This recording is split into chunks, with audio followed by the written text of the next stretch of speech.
We're now recording Civic Fed meeting. Next on the agenda is announcements. Does anybody have any announcements?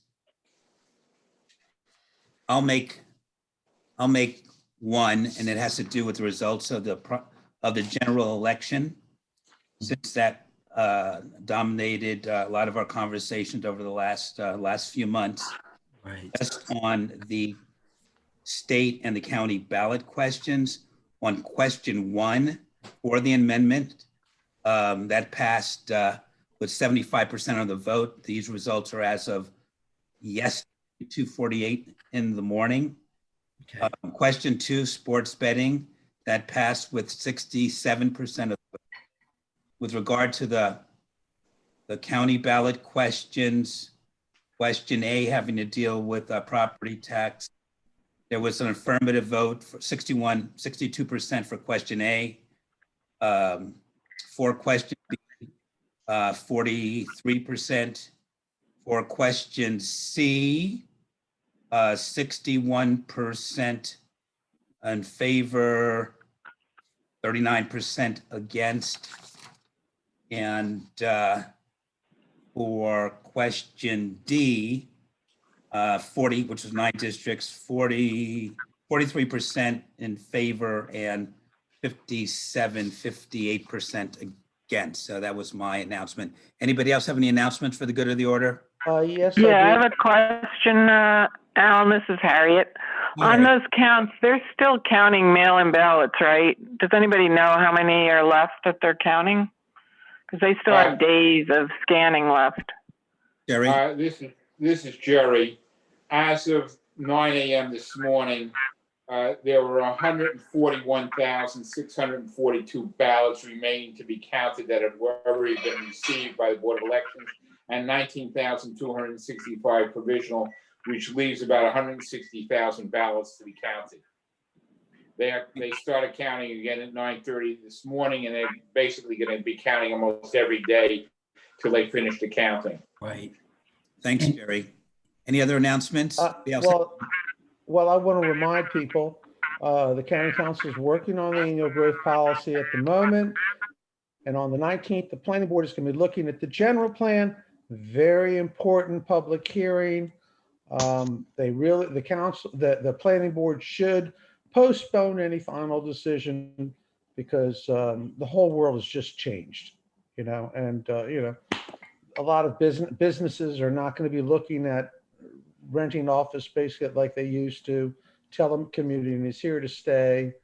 There's just so many reasons why we should postpone till we get more stakeholders involved. That's all I have to say. Any other announcements?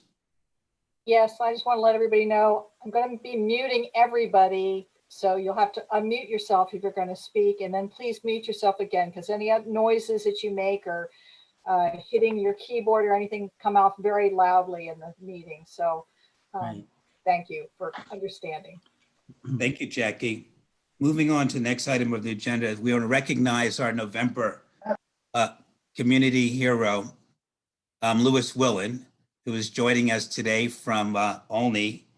As he mentioned in his introduction, Louis is a member of the Cherrywood Homeowners Association Board of Directors and a delegate to the Greater Olney Civic Association. He serves as a member of the Civic Fed Executive Committee and chairs our Public Utilities Committee.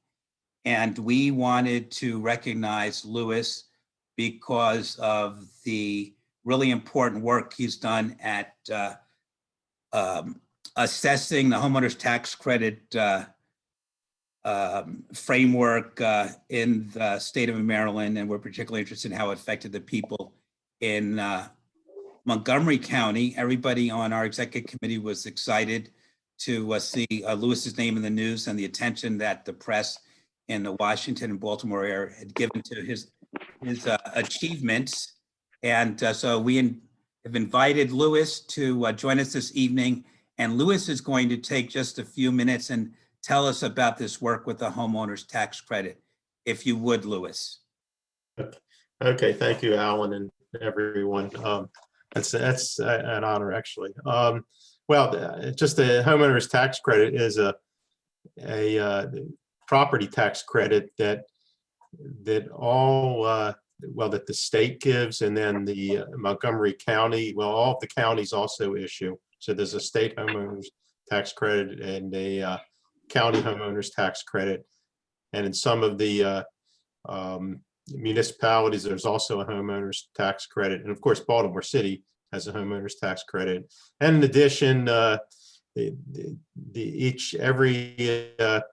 every jurisdiction, that is every county and city has the option of even adding additional money to the homeowners tax credit. Like in Montgomery County, they have a senior supplement to the homeowners tax credit. So and that amount is actually 50%, 50% supplement to the homeowners tax credit. And basically, to get the homeowners tax credit, the homeowners tax credit is really for people who have relatively moderate and low income. To qualify, your income has to be under $60,000 in the prior year, and you have to have total non-retirement financial assets of under $200,000. So what had been happening is that the SDAT, the State Department of Assessments and Taxation, is actually the agency that calculates the homeowners tax credit based on an application that each eligible person submits. And what had been happening is the SDAT had been calculating the homeowners tax credit wrong, and I had just been like studying it. I kind of look at tax credits, look at a lot of tax things, and I suspected it was wrong. In fact, I was very certain of it. But when I spoke with people at the SDAT, including the SDAT's attorney, they really kind of blew me off. In fact, the SDAT's attorney was not happy about this at all, that I was pointing this out, and just said it was wrong. And but anyway, I did bring this to the attention eventually, to the attention of Delegate Al Carr, who sponsored in 2017 sponsored a bill to fix the problem, even though it was really an SDAT error, at least as far as I was concerned, and as the auditors have now determined that yes, it is. Delegate Carr sponsored a bill and tried to fix this, and that bill was co-sponsored by Delegate Quinn and Delegate Lutke and former Delegate Gutierrez. And anyway, so when I finally went and contacted the Office of Legislative Audits, I was able to mention in my complaint that that these 4 delegates had sponsored this HB 633 back in 2017, and just the fact that although the bill did not, become law, the fact that 4 delegates were willing to sponsor it, gave more weight to my complaint. So that was very, very helpful. I was able to say, well, this instead of me just being an ordinary citizen making this complaint, which everybody thinks is crazy, we have this one delegate who's an engineer, a delegate who's got a chemistry degree, a delegate who's a government teacher, government and social studies teacher, and a delegate who's a finance professor, all backing me up. So that was, I think, extremely helpful. And so anyway, the Office of Legislative Audits absolutely agreed with what I was claiming, and they found a lot of other problems at the SDAT also. And ultimately, they determined that just in Montgomery County alone, just last year alone, over $4 million in the aggregate of homeowners credits were not issued, or were being kept or sucked back in, essentially. So although people's tax bills looked right, they had no way of knowing that, because homeowners are getting the homeowners tax credit do not actually see the calculations unless they ask for the worksheet showing the calculations, and almost nobody asks for that worksheet. I mean, they don't even know that they can do that. They don't even know that they should do that, because they have no idea that there's an error, because it's not like it's different from an income tax return where you fill it out and you see all the calculations and so forth. With the homeowner's tax credit, you just give the SDAT a few key numbers and they do all the calculations, and all you see is the final number at the end, unless you ask for the worksheet. So anyway, that's the story of it, basically. I mean, unless there's any questions. So this story was picked up by Fox TV in Metro Washington and the CBS affiliate in Baltimore. Is that correct? Yeah, WMAR in Baltimore and WTTG Channel 5 in Washington, which is Fox 5. It has nothing to do with Fox News, by the way. Okay. Different company. So we're going to support Al and any of the delegates who want to push that. Hopefully, some senators in this session, because we'd like to get refunds, and apparently the state has no interest in reimbursing the homeowners for the money that the tax credits that they didn't receive. Is that correct? Yeah, that's actually very frustrating, because the state doesn't want to give back any of the money. They're finally saying, well, we're going to calculate it what they admit is the correct way, and they don't want to admit it there. But if you read the audit, but starting in 2020, they've calculated the HTC correctly, but they don't want to give it back for any of the prior years. Delegate Carr is planning to sponsor a bill that will require the money to be given back for the last time I heard, at least the last 3 years. Still, that would mean that a lot of people are really still getting shorted a lot of money, which I think is rather odd, especially since it's not like they don't have the records. I mean, the data is all there. This actually affects a lot of Montgomery County people. Like I said, over $4 million just in 2019, just in Montgomery County. And then since Baltimore City also gives well, I won't get too deeply into it. It gives us essentially the same credit, what's known as the income tax offset credit. And a lot of people in Baltimore City are similarly affected, and then some number of people throughout the entire state are also affected. So, there's a lot of people who are really, really shorted a lot of money, and these are, and basically the lower your income, the more money you were shorted, and because of the supplemental credit, the older you are, the more you were shorted. So this is not like some gift to people who this is not like some tax credit that's a gift. It's a tax credit for people who truly, are struggling. So there's a couple of questions in the chat, and we really don't have enough time to deal with all of them. But Bailey asked, what kind of action was taken at SDAT for SDAT following the audit? What kind of action was taken at SDAT following the audit? Well, they really wanted to dispute it. I mean, if it's shocking, actually. If you look at the audit, there's the audit, and then in the audit they say, yeah, SDAT, actually agrees. And then in the second section of the audit report, which is where SDAT explains what they're going to do to deal with each of the issues that the auditor found, the SDAT comes back and says, well, we actually don't quite say that we were doing it wrong, because we've been doing it wrong all this time, so therefore it's right. I mean, you have to read this to see it. It's just incredible. And then so the auditor, said, whoa, wait a minute. No, you're not going to back off of this. It's wrong. It's clearly wrong. Blah blah blah. So, look at the audit report. I see these audit reports. I read these audit reports. I've never seen anything like this before. So I don't know. Did that answer the question? I think that answered the question.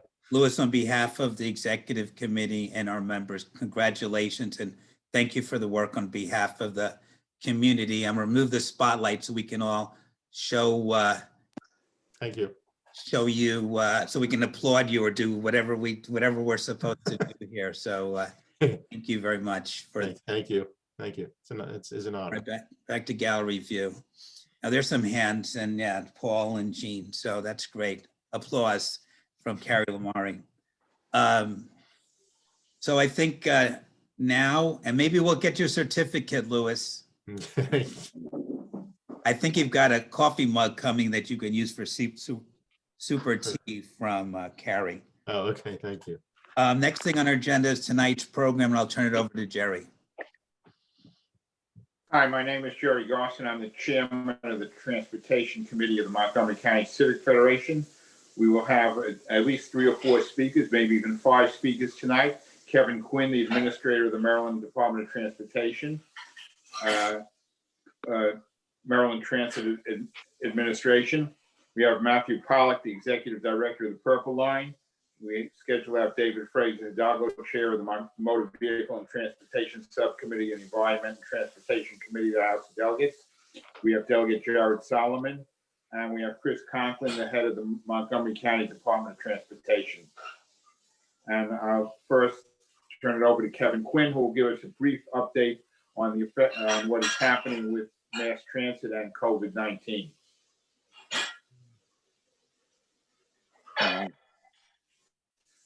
All right. Can everybody hear me okay? You're good. Yeah. All right, cool. It's always Welcome.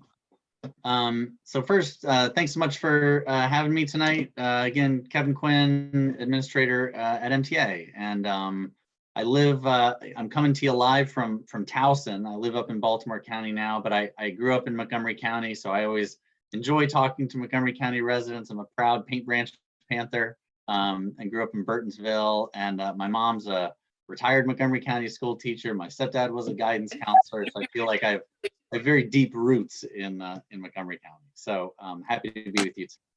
I'm gonna try to share my screen here. I've got a, oh, can we enable screen sharing for me? Whoever the host is that you, Jackie? Otherwise, I can talk. You can just look at my face, but you probably don't want to do that for, 10, 15 minutes. Oh, all right, you did it. Whatever you did, it worked. All right, let's try this. All right. Can you all see that? Yeah, we can Yes, see it. great. I'm getting some thumbs Yes, up. we can. Yeah. Wonderful. Thank you so much. I appreciate that. It's always a miracle when these things work. All right. So I'm going to kind of review COVID impacts to transit, just kind of talk a bit about transit in the state of Maryland and what we've seen as a result of COVID, some service adjustments that we've made, and talk about some technology improvements that we have going on. So first, just a quick kind of overview of Maryland Transit Administration. We have 6 modes. We do about 100 million rides a year, and we're actually the 12th largest transit system in the United States. A lot of folks don't know that. And primarily that's local bus, light rail, metro, and mobility paratransit in the Baltimore region, as well as commuter bus and MARC train statewide. We have the 5th largest commuter bus system in the nation. The bulk of our commuter bus network is actually from Southern Maryland into Washington, D.C.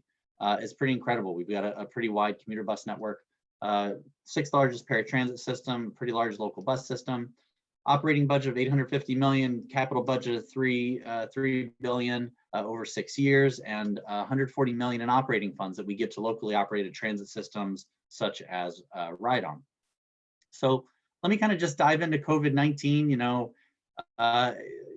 We're all still dealing with it, right? We're all coming virtually to this meeting tonight. But some initial reactions when this really hit back in March, very quickly, similar to Ride-On and Metro Bus and others, we very quickly on our core bus system implemented rear door boarding. We suspended some of our express routes and we moved to a Saturday schedule. Our Metro and our light rail went to a Saturday schedule as well, and we kind of shifted down on our MARC and our commuter bus to an R and an S schedule, which actually equates to about 50 to 55% of normal service levels.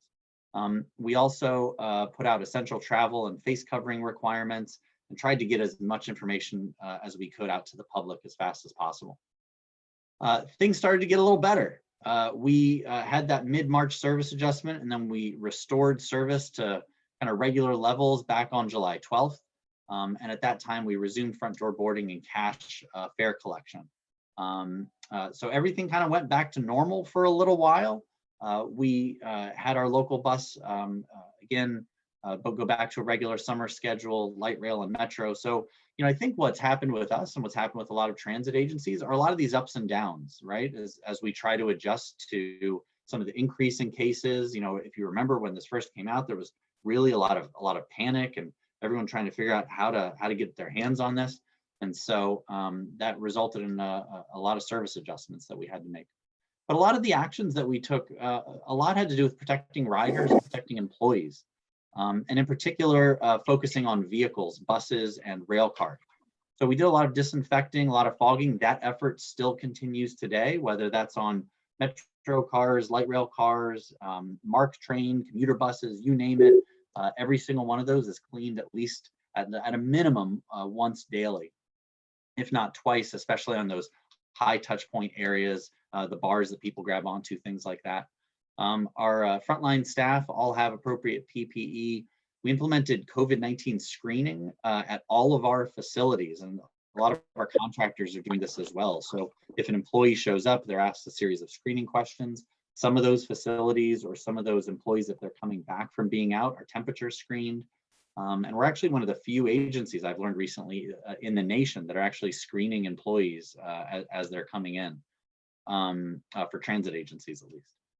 We've done some dividers between workstations and again, really tried to focus on communication to the public to ensure face covering requirements. We one thing I just wanted to touch on is, one of our bus maintenance team, and this applies not just to our local bus system, but to some of our other systems around, we're really trying to be innovative with some solutions to what COVID-19 is presenting us. So our bus maintenance team, for example, we have 4 pilot buses right now in revenue service with some design modifications. So one is an extra operator barrier. So right now there's kind of a cutout in an operator barrier where we're putting kind of an additional pull down barrier. So it's additional division from the public. Some passenger seat partitions. So if you can kind of see in between each of these seats, there's a partition. Think of it as behind you as a sneeze guard, if you will, that can go there behind you on the bus. We're retrofitting all of our seats. The majority of our buses have cloth seats, which have been a problem for years. So we're moving to plastic seats that can be cleaned a lot easier. We're also investing in air ionizers that are cleaning the air. There's been a lot of focus on air circulation in buildings and on buses, on trains, and so we're really focused on that. Let me talk about money for a second. Transit agencies nationwide are facing all sorts of impacts due to budget reductions, and whether that's Metro or New York City Transit, just about every transit agency in the nation is facing some sort of budget shortfall, whether that's through loss of fare revenue. For us, we're funded a lot through the Transportation Trust Fund, which is primarily funded through things like gas tax and vehicle registrations, as well as MTA fare revenue. And so, all around the country, a variety of agencies are seeing sort of where those funds come from, their revenues come from, really decline. So, COVID-19 resulted in a huge decline of Marylanders' use of transportation services, which has resulted in this decline of revenue. So if, traffic is down, that gas tax isn't coming in, it's having big impacts. And so some early estimates are showing a revenue decline of about $550 million for FY20 and around another $500 million for FY21, a little over that. Now, we did get some CARES Act funding. We get a lot of questions about that. We got about $392 million in federal CARES Act funding. That's been absolutely critical for us. And that helped solve part of that FY20 funding gap for us. But that funding for us was fully expended by the end of September.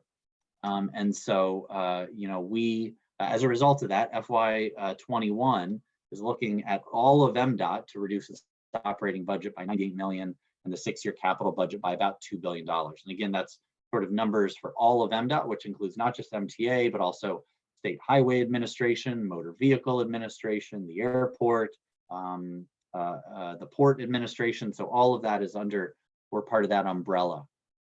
So we've been really doing a lot on advocacy. This is what I've been spending, quite honestly, a lot of my time doing, is being an active advocate for additional federal funding. And so I've signed a series of letters with other transit CEOs, commuter rail CEOs. I've done a couple press conferences with American Public Transportation Association, really requesting additional money for transit. We really need the federal government now more than ever. I think I'm hopeful that we've got a good chance at this point for some sort of an infrastructure bill that transit agencies nationwide desperately need right now.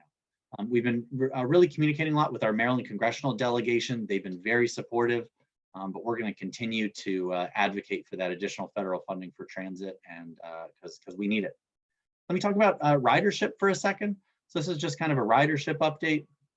You know, this kind of shows a graph of where we were. So on the left-hand side is March. This goes March to November, and you can see quite the drop.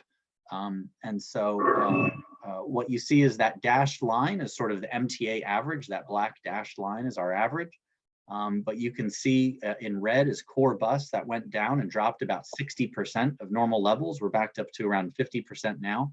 Biggest drops that we've seen are with MARC and commuter bus. Those are those two bottom lines, the kind of orange line and the maroon line, which both saw at the height of it all, you know, we had like a 97% ridership decline on MARC train. So imagine that 3% of our normal riders on the MARC train, about 5% of our normal riders on commuter bus. I mean, just decreases in transit usage like you've never seen before. So you can see kind of across all of the modes where transit really declined. Core bus is really where it stayed the most stable. So on September 30th, we, in recognition, honestly, in response to some of the budget cuts and budget realities that we're having to face, we announced that our commuter bus would operate on a reduced S schedule. Again, that's about 55% of normal service would be reduced. We distribute that everywhere we could. We have a few exceptions, the 320, the 201, that 320 is out of Columbia up to Baltimore. That's seen less of a ridership drop. Our MARC train, we reduced to an R schedule with some limited supplemental trips on the Penn and Brunswick lines. That went into effect last week on November 2nd. And let me just show you kind of some of the numbers. I mean, just, you know, I'm a numbers guy, and so, you know, this is always pretty shocking to me, but, you know, as of August, and I can tell you the numbers are basically the same today, 30 of our 36 routes have 3 or less passengers per trip. Statewide, we've seen passengers per trip decline from 21 on average to 3 between August of 2019 and 2020. And this chart, these two charts list out every route. It then shows what the passengers per trip average was back in August of 2019 compared to August of 2020. And you can see that every average passengers per trip is basically down to single digits on commuter bus. And so again, we made some reductions just last week that drop it to about 55% of normal levels, which can clearly still accommodate those folks that are still riding. But, you know, as it relates to MARC train, I think there were some comments that someone was making earlier just about the impact of telecommuting. Oh my gosh, I mean, we're seeing it really firsthand on MARC and commuter bus. And as I talk to other transit agencies around the nation, they too are seeing sort of those long haul MARC train and commuter bus services showing very similar results to this, down 80%, down 90%. I think there's a big question out there in the transit world right now of, will those riders come back? You know, will we come back one day to 50% of where we were before?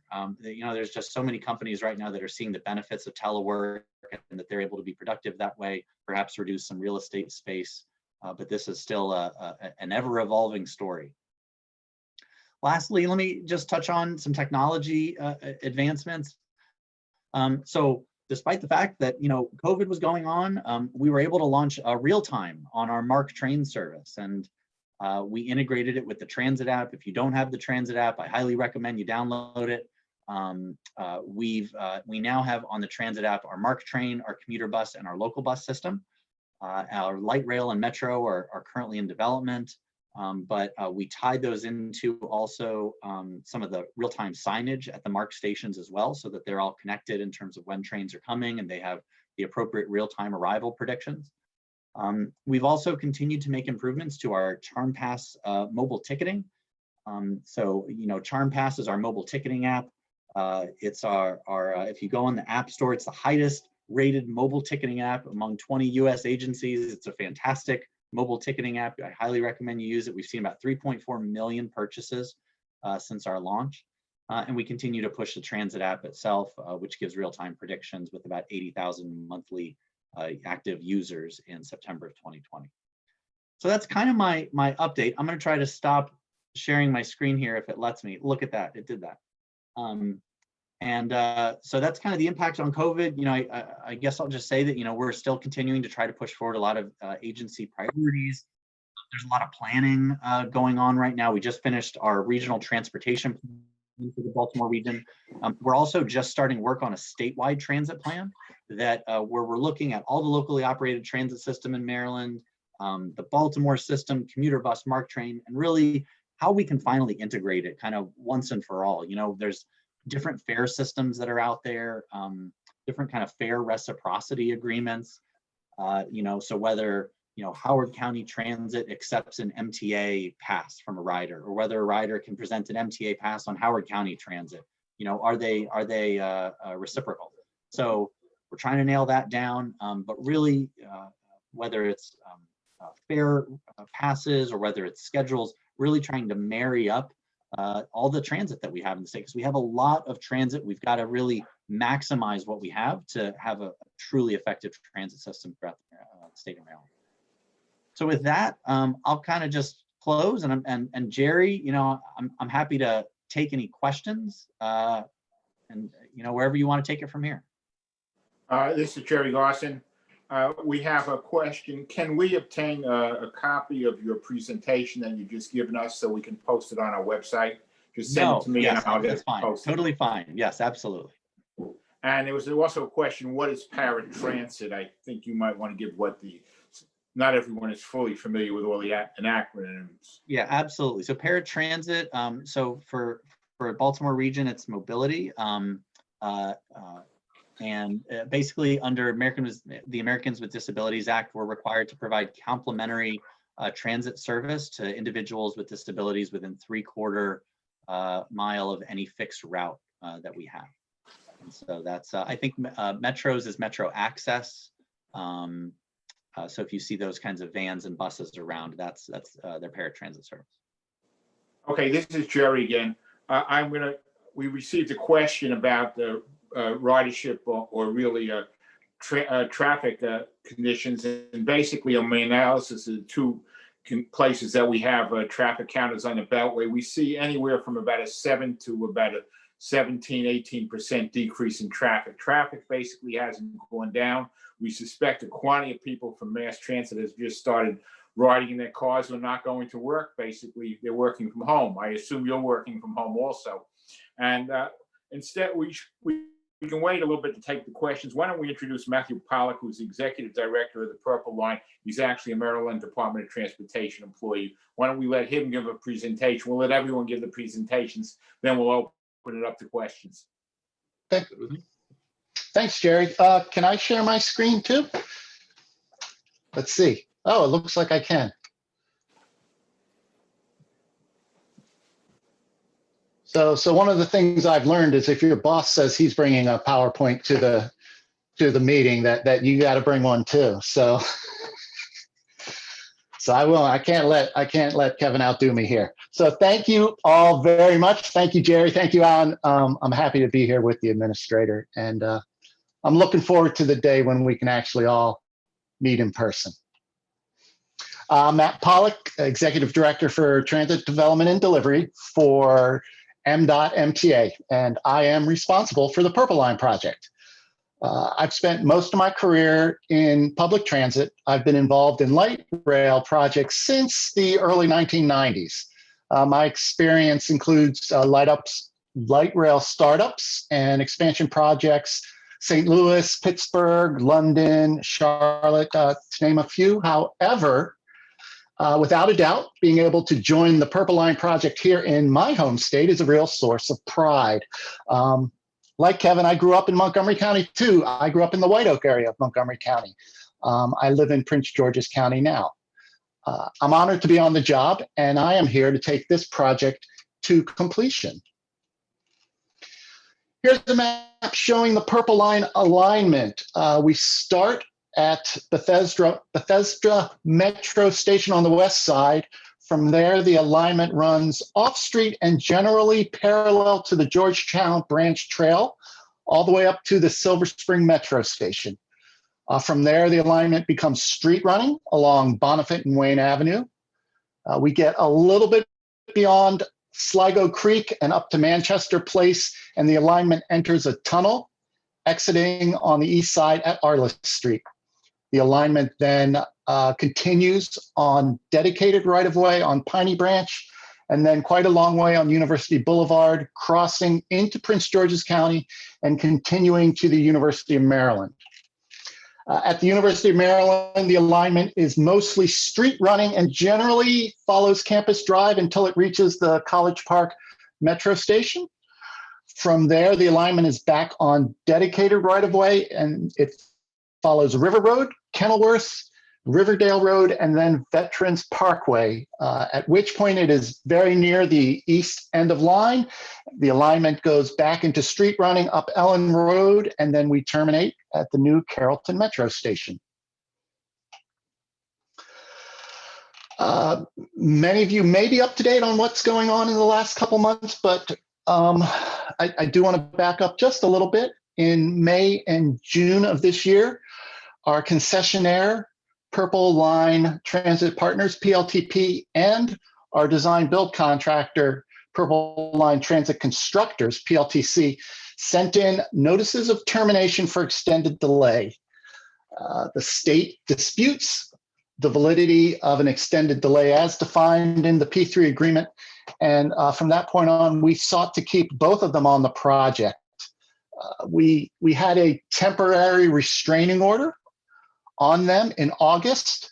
Unfortunately, in September, the Baltimore Circuit Court ruled that both PLTP and PLTC could leave the project without having to go through the dispute resolution process. The design build contractor has fully demobilized from the project. However, our concessionaire, PLTP, is still trying to find a way to continue its relationship with the state and stay on the Purple Line project. So this is how we find ourselves working on what I call here the parallel track to deliver the Purple Line. We continue to negotiate with the concessionaire, and we're hoping to reach a fair and reasonable settlement. At the same time, the state and my team is implementing a plan to deliver the Purple Line without PLTP and PLTC. At the end of September, MDOT-MTA officially took over the day-to-day management of the Purple Line project by taking assignment of PLTP's and PLTC's subcontracts. These subcontracts include the light rail vehicle manufacturer, includes the operations and maintenance contractor, dozens of individual purchase orders, and most importantly, all of the construction firms working under PLTC. With this new team of available MDOT-MTA contractors, we commenced management of the construction activities, and I'll give a little bit of details now. During October and now into November, we've been continuing a number of offsite activities. We have been continuing all of the manufacturing. This includes the light rail vehicle, which you can see here up in Elmira, New York. We're also manufacturing substations, signaling and communication equipment and housing, catenary poles, and our track work. We're also continuing with our design and our permitting activities. The main areas of design are stormwater management, traffic systems and their interfaces, and the full spectrum of transit systems, which includes the communications equipment and the signaling equipment. As far as on-site construction goes, we are resuming activities across the alignment. We're starting with a few select locations, such as what you see in this picture, which is the utility relocation work taking place at Fenton and Wayne. That is the Silver Spring Library in the background, as well as where the station is going to be.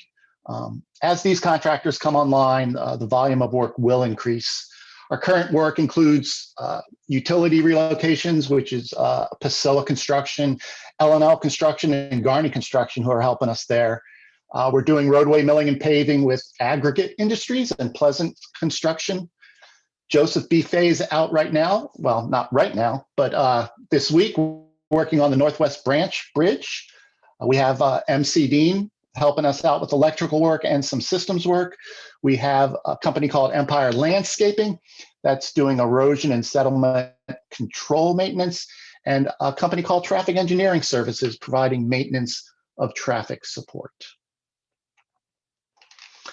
Outside of the primary work under the P3 agreement, there are a number of additional Purple Line construction activities that have been underway and will continue.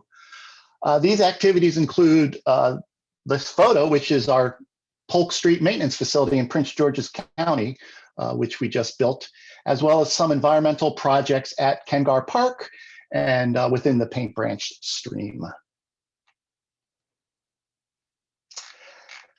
I did want to mention a few other things related to overall project status.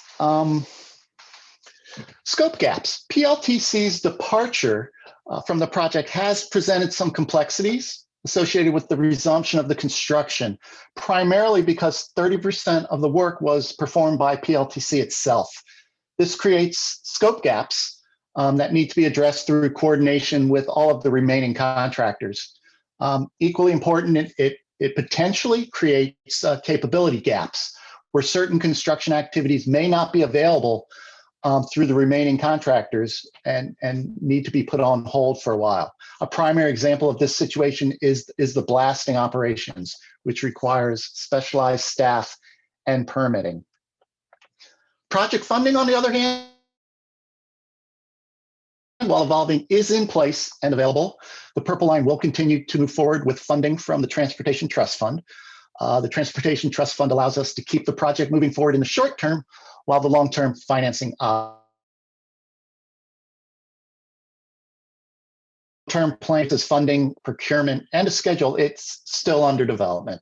The state intends to have a concessionaire and a new design build contractor ultimately take the project through construction and into operations and maintenance.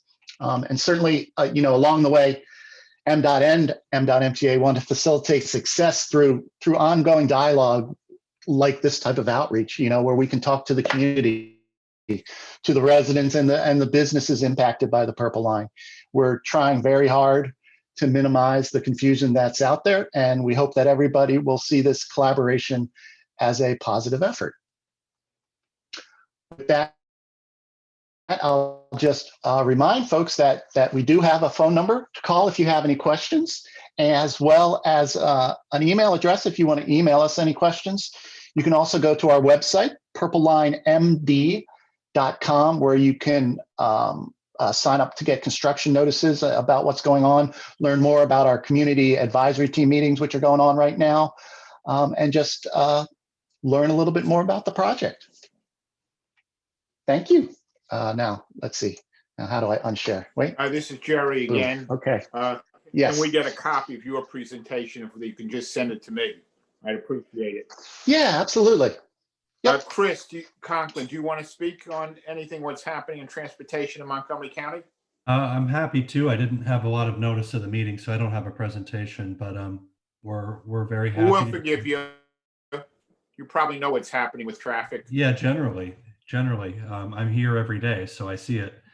I want to just emphasize that we continue to work in partnership with Matt, Kevin, and the team at MTA to try to make sure that the Purple Line continues to progress and gets back on a track towards completion. And really thank them for their efforts to make sure that there aren't additional delays or further problems with this, because we are obviously very concerned about having the open construction in the county and not progressing at the pace that was originally intended. But the gentlemen that are with you tonight have done a very, very good job of communicating openly with the county and making sure that we all understand what progress is being made. From the perspective of the county DOT, our activities over the last few months have been really focused on responding to the COVID pandemic, and you've probably seen some of the strategies that have been deployed to do that. In our central business districts, we've been working with each of the urban districts to provide the space that they think is needed to support business continuity. So dining, access to pick up, drop off activity, goods and services at businesses. And that we anticipate that continuing for the foreseeable future through the winter months. There may be a transition from some of the streetery and outdoor dining configurations to more pickup of ordered food, pickup of goods from stores. And that's something we're monitoring to see whether the use of the space in the streets changes over the next few months, and keeping a close eye on the weather forecasts to see whether we need to do something different as we get into snow management season. So that has been a lot of effort for the county DOT from March until even this morning, when we were having a conversation about how to respond to winter conditions and knowing that business is really being conducted outside of the establishments. I want to echo a lot of what Kevin said about the transit operations. You're all familiar with our ride-on operation. I don't think we saw quite the dramatic declines that Kevin discussed on some of the services MTA operates. As we got into March and April of last year, we pivoted to an essential service program that was really geared around making sure people had access to food, to pharmacy, to healthcare. And we did a lot of work on equity areas. We looked at zero car ownership households and other metrics where people were entirely dependent upon transit for their access to those critical services. And we really restructured the entire ride-on system probably 4 or 5 times between March and July. And then as we've come out, I mean, Kevin talked about the ups and downs of this pandemic. We started restoring service sort of June, July, August, September. We've reached a what we think is largely a plateau at this point. We're about 80% of the pre-pandemic service is operating right now. We're anticipating another service adjustment in January, but we are not thinking we're going to be getting back to the pre-pandemic levels. And there's really a couple reasons for that. One, the workforce isn't available. You know, the county has programs to protect vulnerable employees, and we've seen some diminishment in the number of our bus operators that are able to provide the service that they would like to provide because of their own health risks. And we are not forcing those people back into work. I think MTA had shields in place for bus drivers. Ride-on did not. It has been a long-standing debate in this county whether that's creating an unhealthy barrier between our transit provider and the community or something that's needed for their safety. At this point, that question has been fully answered because of the conditions we're facing now. But we're in a long line of transit agencies that are looking to get those barriers installed. And we have them all on order for our system. We're hoping that they're in place in January so that we can begin front door boarding again. But we are still in an all rear door boarding environment in Montgomery County. We were very excited to launch the flash service on US 29 a couple of weeks ago. It may seem strange that we launched it in the midst of this pandemic, but there are a number of reasons that we proceeded with the launch. One, a lot of the expenses we had already incurred, so there really wasn't an incremental cost to start the service at that point. We were able to sunset some of the interim services that were being operated, and we knew that the WMATA system was moving forward with some service reductions. So it was really important that we get the service underway, and it allowed us to comply with all of our Tiger Grant requirements to get it in operation before the year end. And we're happy with the way it's been going. We are still in a burn-in period with that service, looking at some communications issues, some issues with the new vehicles, which are all brand new technology to us. But by and large, it has gone pretty well, and people seem to be enjoying that service. On the streets, our focus maintains with the Vision Zero program. The pandemic had a nice side effect of reducing the number of serious and fatal collisions in the period of March through about July. We did have issues with excessive speed, which many different jurisdictions have experienced, and a lot of single car crashes that resulted in serious injuries, but not the sorts of multiple car crashes and pedestrian injuries and fatalities that we would normally see. I think that nice part of the pandemic is behind us. As Jerry mentioned, traffic volumes are starting to recover, not following the same patterns as they used to, but the amount of traffic over the course of the day is back.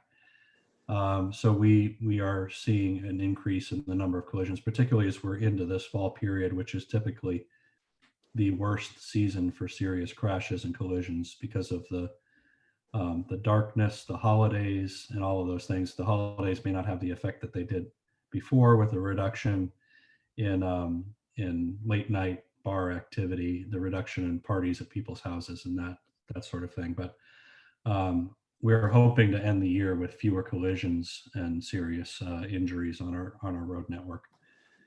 Some of the things that have happened that you may not have noticed: protected bike lanes were opened on Executive Boulevard in White Flint. Nobody was on the road when that was being finished, but those bike lanes are in now.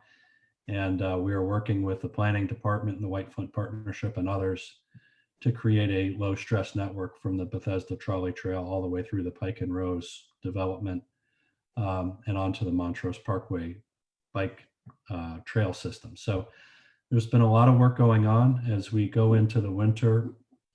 We've had to modify some of our snow operations because we are not able to have the workers sort of hostile in the depots in preparation for the snow events. So there's going to be some different parameters in place for snow management this year. The leafing program is set to start next week.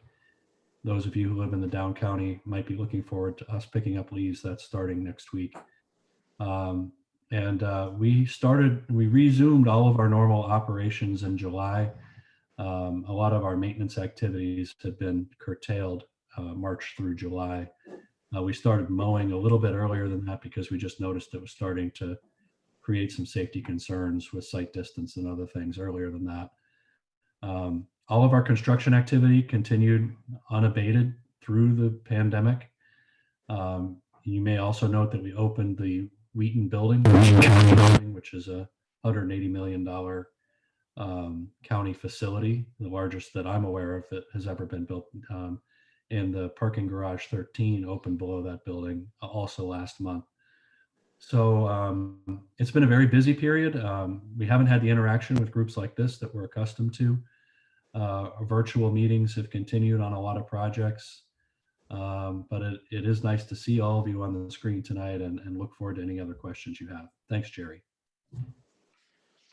I have one question from one of the participants. Do you have actual ridership numbers for the flash bus service on Route 29? We don't have it yet. Our APC, our automatic passenger counters, are collecting that information, but it's a new counting device that we don't have the interface in place for to know exactly how many people are using it, but we're pulling that data soon. It's an interesting question because we actually lost the ability to catalog all that data as we were making those quick changes in the ride-on operation, and we just reinstated that ability to collect that data with the October schedule that started. We'll go to questions for Chris later on. We'll now go to Jared Solomon, who might, I think, want to discuss what's happening with the P3 on the Beltway and on 270. Is Jared Solomon there? Yeah, thank you, Jerry. Just pulling up my notes.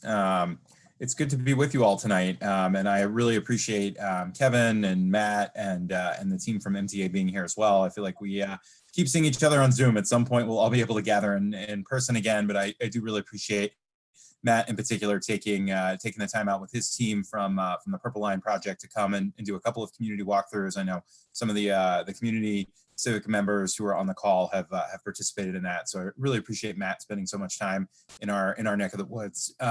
So I wanted to just kind of touch on a couple of different topics. I'm sorry that Delegate Fraser Hidalgo couldn't be here. He has a lot more oversight sort of directly over a lot of these issues on his perch on the Environment and Transportation Committee, which obviously, given its name, has a lot of jurisdiction over these issues. But I serve on the House Appropriations Committee, which also has a lot of oversight over the budget pieces. I serve on the Education and Economic Development Committee. I was appointed as vice chair earlier this year, but have been really active on transportation and transit issues in particular. It's something that's a passion of mine and something that I've been really fortunate to be able to take a role in since getting elected back in 2018. As I mentioned, I represent District 18, which is Kensington, Wheaton. So a lot of really wonderful civic associations, a lot of great municipalities. So again, I appreciate the invitation from Alan and Jerry to be here tonight. So I wanted to just start off, one of the really great things that we were able to put together and sort of formalize last year in the General Assembly was a formal transit caucus, which is bipartisan and actually represents a fairly sizable contingent in between the House and the Senate. It's something like almost a third of the entire General Assembly as a member. So last year was the first time that we ever sort of formally organized. We endorsed bills for the first time. And I think it's just a reflection of the interest in investing in transit in every corner of the state. Quite frankly, we've got, Republicans who represent rural districts to, members who represent the heart of Baltimore City and almost everybody from Montgomery County. So that's really exciting. I think it shows the interest among legislators to really be investing in these projects going forward. And I want to make sure that I say this. We have a really great partner at MTA. Kevin and his team, have really, really done what they can. I think, frankly, our frustration is often with the governor and an executive who, we don't see as being as interested in investing in those kind of things, more interested, frankly, in road projects. And that's not a reflection of MTA. That's a reflection of the executive branch and the governor choosing to set those priorities. Matt touched on a lot of what's going on with the Purple Line. Obviously the Montgomery County delegation has been very closely monitoring it. It cuts through the heart of several districts in Montgomery County. It was also, frankly, a major fiscal concern. Obviously, if we wind up settling with Purple Line partners, there's a question as to where a lot of that extra money is going to come from. And then obviously, if the state winds up taking over, full ownership and full management of the remainder of the construction, that's obviously going to be a huge amount of unanticipated costs. So I think a lot of us not only have concerns on delays in the project, and that's not Matt's fault. Obviously, Matt's on board just recently, but I think the project is not going to be completed on time, and the longer that we try to figure out what's going to happen with the contracting piece of it and who ultimately has ownership over it, it's just going to take longer and longer. So we want to make sure my colleague Delegate Wilkins has been a real leader in ensuring that businesses that are particularly hard hit by Purple Line construction and disruptions are made whole. We passed legislation last year. We set aside money out of the Department of Commerce's budget, actually, in my subcommittee in appropriations to fund it. Unfortunately, the governor has not released that money yet, but we've been recently just really ramping up to try to put pressure on him. And then, in our communities where we don't necessarily have businesses, but the communities are being hard hit. I know Roger Payton is on with us, using the Talbot Avenue Bridge as an example. That's a point that right now we have multiple communities that are really separated from a connecting point that bridged a lot of gaps, both literally and metaphorically.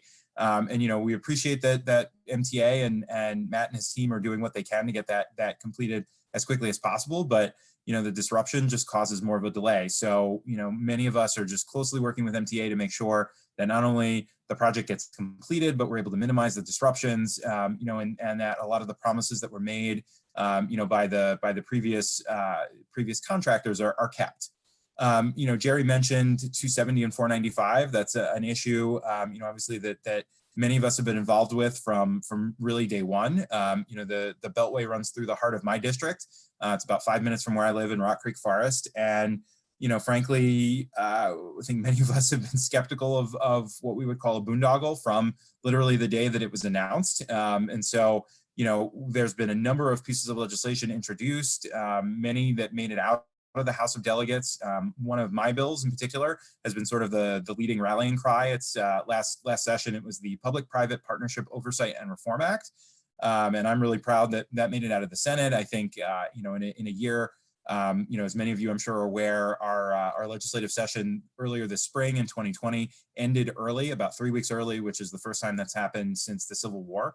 So a lot of really good bills that frankly often get worked out, in the last 3 or 4 weeks of session when, when the rubber meets the road, no pun intended, just sort of got put to the side. We were, singularly focused on getting the budget passed, making sure that we had set the state up for, for dealing with the pandemic. So a lot of frankly really important bills just didn't make it to the end. So I'm hopeful that we will get renewed consideration of that. I think, the concerns around the P3 for the Purple Line have renewed a lot of concerns on my colleagues, and frankly, we've run into, a block in the Senate. The House has really done its job. I know many of you have probably heard, our chair for the Environment and Transportation Committee, Kumar Barve, from Rockville talk about this. We've done our job in the House. A lot of the issues have been in the Senate where, some of our colleagues from other parts of the state don't really see this the same way. And previous leadership, I think, had a different view of the project. We had obviously a new Senate president and a new Speaker of the House this past session. Obviously, session was a little different, but I think the current Senate president, Senator Ferguson from Baltimore, I think views this project a little differently than his predecessor did, quite frankly. And so, again, we're going to bring that bill back next year, hopefully with more Senate support. The tough thing about it is really that we just don't have the support, at least right now, to stop the project as is. So the legislation that I've been talking about won't stop what's already going forward, at least, as it's been approved by the Board of Public Works. This bill is really prospective for future P3 projects. And, I wish we could put the brakes on what's going on now, at least legislatively. I just don't think frankly, the wherewithal is there, or that the interest in some of our colleagues from other parts of the state is really there. But that doesn't mean that there aren't ways to stop it. And so, I wanted to just touch on a couple of sort of the recent updates. Myself and Delegate Corman and Delegate Learman led a letter, from about 70 members of the General Assembly to MDOT and SHA in response to the draft environmental impact statement that came out. And as I'm sure many of you were engaged in it, today was actually the deadline for those comments. So curious to see what MDOT's next steps are. I'm sure they've been inundated with thousands of comments from people all across the state. And I think probably the most significant development in terms of, of the actual outcome of the project was the Maryland National Capital Parks and Planning Commission officially rejected the draft environmental impact statement. And they are a cooperating agency. And quite frankly, Parks and Planning is going to have to, as the plans exist today, more than likely give up land that they currently own and control in order for the project to go forward. And so their rejection is really significant. And if you haven't looked at, the myriad of reasons that they laid out, it was, one of the most well-reasoned cases against the project, quite frankly, and I would encourage you to take a look at that. And more recently, Bruce DePoit from Maryland Matters did a great job of reporting on some of the utility complications. We found out earlier this spring that WSSC may have to move potentially one of the largest water mains that they have in the region at a cost upwards of $1 billion or $2 billion, which we really do not want put back on ratepayers. The whole point around this project that the governor keeps selling is, that this is going to be paid for by tolls. Which obviously, are, in my view, an inadvertent tax on a lot of residents who may feel a necessity to use it just because they can't get anywhere else. And so, if your water bill is going to go up because these pipes have to be moved, that is a cost. Bruce's reporting uncovered a whole host of potentially upwards of 20 to 25 other utility lines between, our section of the Beltway all the way around in Prince George's County that might have to be moved. Things like your Verizon bill or your Comcast cable bill may all potentially be increased if those companies are required to move lines in order for construction. you know, and I think the comments around telecommuting have been mentioned quite a bit. Obviously, you know, we don't know what the pattern of work is going to look like going forward. You know, I saw one person's comment, I think it was Carrie, who said telecommuting is here to stay. And I think for many of us, that probably will be the case. And it'll be a lot easier to work from home when you're able to go out in the evening to a restaurant and you're not just stuck in your house. But I think, you know, what we've shown is people can still be productive when they work from home. And so, you know, in my view, and I think a lot of my colleagues, we should be thinking about innovative solutions to telecommuting, to people's work patterns, which frankly will have the same impact as, you know, a potential $15 billion boondoggle that will have, you know, a detrimental impact on our environment, you know, in our communities for decades to come. You know, I'd encourage you all to take a look. Delegate Corman, who chairs the Transportation Subcommittee on Appropriations and is obviously our Montgomery County delegation chair, had a briefing over the summer with folks from the University of Maryland who had done a study based on telecommuting patterns, which found, you know, if you're able to basically change the pattern of 5 to 10% of daily commuters, you can dramatically reduce the congestion on the roads. And so many of us joked, you know, if we literally just paid, you know, that fraction of commuters in Montgomery County and the region to, you know, to commute an hour or two later or to work from home, you know, we could realize the same gains for, you know, for pennies on the dollar of what this project could potentially cost. You know, so I think many of us are really appreciative of the, you know, the new Secretary of Transportation, Greg Slater, who is the former, you know, the administrator of the State Highway Administration, has a much more, you know, collaborative approach to all of these projects than his predecessor did. But I think, you know, at the end of the day, the project is still flawed. There's, at least as it's currently laid out. And I think as the draft environmental impact statement really laid out, you know, it didn't seem like a lot of the other alternatives that many of us have been discussing were really given their full due. You know, it was just sort of this two toll lanes in either direction kind of mentality. One of the other big issues that I wanted to touch on that I think has been a priority for many of us in Montgomery County is pedestrian safety. So a number of us have worked on different bills. You know, I think I've been surprised that that's probably been the number one issue that frankly I've worked on since getting elected 2 years ago. Is it's really local sidewalk and pedestrian safety issues. And you know, they're not on the call with us, but our local SHA team for District 3 has really done incredible work. And again, Greg Slater, who's, you know, the new transportation secretary, but again was SHA administrator before, really made that a priority and sort of changing the way that SHA looks at our roads and has been much more open to changes to allow people to walk, which is not only, you know, a great way to build community, but obviously, you know, great for the environment and really critical to addressing congestion issues. And so, you know, I have a bill in particular that actually made it out of the House of Delegates last session. Again, you know, in a normal year probably would have passed, around school construction issues, which I know a lot of you have worked on as they relate to pedestrian safety. So it would have required, you know, counties, as they're in the process of either building a significant addition onto a school or building a new building, to also have a pedestrian safety plan that is designed in consultation with their local departments of transportation, with the State Highway Administration as necessary, and with the community. You know, we've heard a lot from folks in our district and around Montgomery County that, you know, we build these great new buildings, but we don't give any consideration to sidewalks or how students get from, you know, their houses to the schools. So, you know, that's something that's really important. And I know, you know, my colleagues in other parts of the county have worked on Vision Zero bills, and obviously we're always trying to think creatively around how we can get more funding, because road improvements are expensive, but they're invaluable. And then, you know, the last thing that I'll mention is an issue that I've worked long and hard on, and I think is really important to the future growth of our county, is the expansion of MarkRail. You know, obviously we hope at some point, you know, as Kevin said, when you know, when we're through and clear of the pandemic, you know, and people are back to taking public transit, we want to make sure that we're expanding MARC. And so I had a bill last session that would have begun the process to do run-through service, hopefully, with the state of Virginia, over to Crystal City and Alexandria, and would have also connected sort of that last gap that we have in the Mid-Atlantic and the Northeast corridor between Maryland and Delaware, between Harford County and Newark. And then also would have helped to create a better connection between the Penn line and the Camden line in the city of Baltimore. Passed our chamber overwhelmingly, was bipartisan, passed unanimously in the Senate. Unfortunately, it was vetoed by the governor.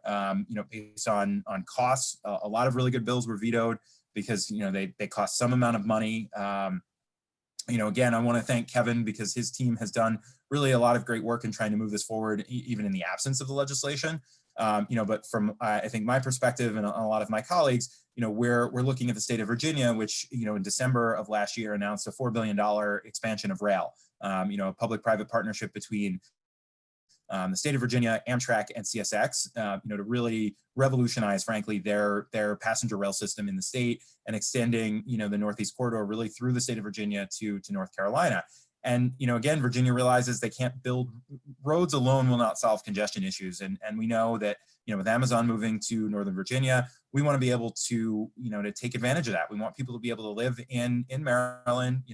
Dr. Freeman Hrabowski, who's the great president of UMBC, often talks about the reason why people don't stay here is because, they get these great graduates who go to top flight technology companies and they leave because housing isn't necessarily affordable and transportation is an issue. And imagine if we had all day MARC service on all of our lines that ran regularly, that you could live in in any part of the state, jump on a MARC train, be able to get back and forth to a job at Amazon or vice versa. When I introduced the bill last year and we got some press coverage around it, I actually got a lot of emails from folks who live in Northern Virginia that work in Baltimore. A lot of folks that work at Hopkins in particular who said, man, it would be revolutionary for me to be able to get on a train from Virginia and and be in Baltimore in 45 minutes to an hour instead of having to sit in 2 hours of traffic driving up 95 and the Beltway. So again, I'm hopeful that we'll come back next session and as the Transit Caucus gains more and more support, that we'll be really looking at sort of a whole a whole plan for the state, not just on the MARC system, but a really intertwined transit network that will allow business to grow and people not have to be so dependent on their cars. And I think that's the future. When you look at again our colleagues who've introduced these types of bills, folks in Hagerstown, folks in Southern Maryland, not traditionally blue liberal areas of the state, but folks understand how important transit expansion is for the continued economic growth of our state. So I'll leave it at there. I know I'm sure there's a lot of questions, but happy to stick around and answer folks' questions. Thanks again for the invitation. Hi, this is Jerry Garson. Is David Fraser Hidalgo on? I'm not sure. In that case, I can't see who has raised their hand to ask questions. Alan, can you handle the people who've raised their hand and let them ask questions of anyone who's spoken? Jackie and I'll do that, but I see that Carrie Lamari's got his hand up. Carrie? Okay, I'm hoping you hear me. For all the speakers. You speak up too, Carrie? Yeah, I'm trying to.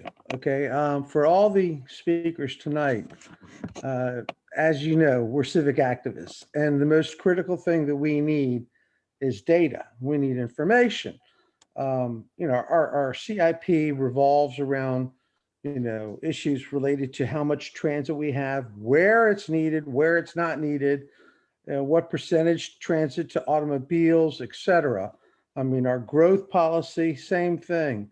The general plan is putting significant emphasis on transit and its ability to deal with the new growth, the projected growth that they're expecting from that they got from the Council of Governments.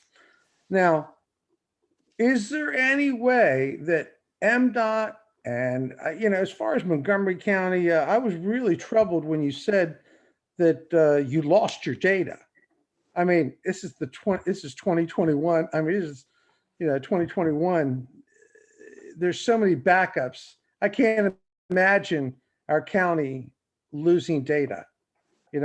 We would like to know what is the percentage of ridership. I know that Montgomery County Park and Planning CRIS or SI, I believe, say that on our best year, it's only 5.4% of the population over 16 use buses.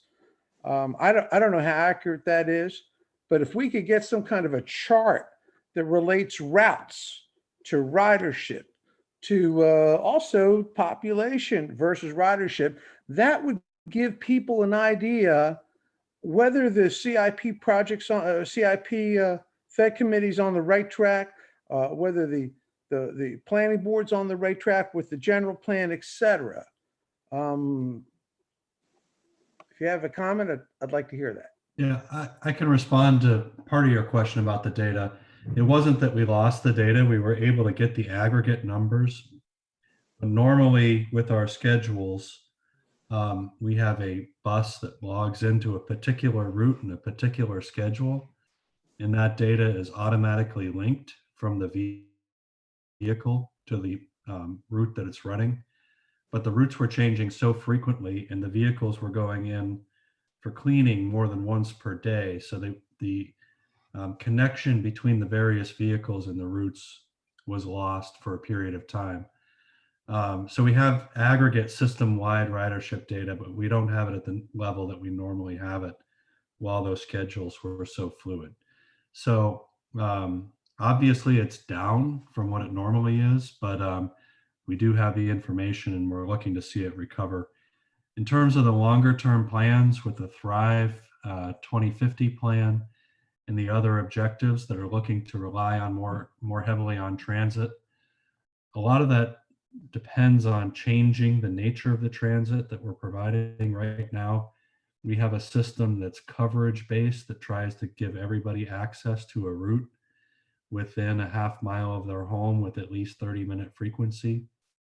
To achieve a lot of those goals, we need to look at different models of transit, things like the Purple Line that have been talked about, like Flash and other systems that are carrying more people to more dense destinations, but marrying that with more cost-effective types of services that serve neighborhoods. So I don't think you're going to find the data in today's operations that tell us exactly what the long-term plan is, but I wanted to give you some comfort that the data is not lost. It's just not as granular as we normally have for the period between March and October of this year. Thanks, Chris. I've got a question. This is Alan. And I'm trying to Matt and to Kevin. You probably have heard some discussion on this topic before. Apparently, when the Purple Line crosses through the Littonsville community, it's going to cross Stewart Avenue at grade. Some of the neighbors are concerned about the announcing signals, the bells, the horns, and things like that. 10 years ago, I was involved with a project to try to get a quiet zone for CSX through Silver Spring. Are you going to be able to explore that issue and see if it's possible to do quiet zones for light rail through the residential parts of our community? Hey, Alan. I know that there have been a number of concerns raised in the Stewart Avenue area along the Georgetown branch closer to Bethesda as well. And I think we're going to have to take a look at, where the areas are and because, it starts with safety. Basically, the rules give us minimums for what we can do for safety. And, it's a question of the horn is coming from the vehicle as it approaches an intersection or leaves a tunnel. But I think it's also the grade crossings themselves that have bells as the gates are going down. We're going to have to analyze it, and see whether there are concerns once the items are actually put there. Hopefully, some of the technology is able to focus the sound in certain directions that may be easier with something coming out of a speaker than maybe an actual bell or something like that. But yeah, we're going to definitely work with the communities to make sure that anything that we can do that's not mandated by the FRA that we want to do to accommodate what could be a noise issue. So I've seen some good work that they've done in San Diego in their light rail system, working with the community. So I would commend that to your attention because it can be pretty noisy to have these trains with these kinds of headways, back and forth, just ringing bells and horns. Mm-hmm. Thank you. No, I appreciate that. Jackie, you've got some questions from the chat? You're muted. Right. I'm just trying to see what hasn't been answered. If somebody had a question that they feel hasn't been answered yet, you know, you can jump right in, unmute yourself and ask. Jackie, Bailey, I see one. Oh, yeah, I can ask a question. This is Jean Kavanaugh. Okay. Yeah. For Matt or maybe Kevin, since he's the boss.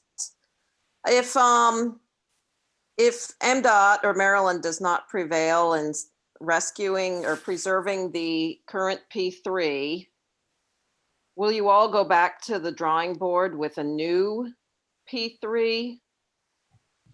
And if so, what are some major changes you would make in a new P3 to avoid mistakes of the past?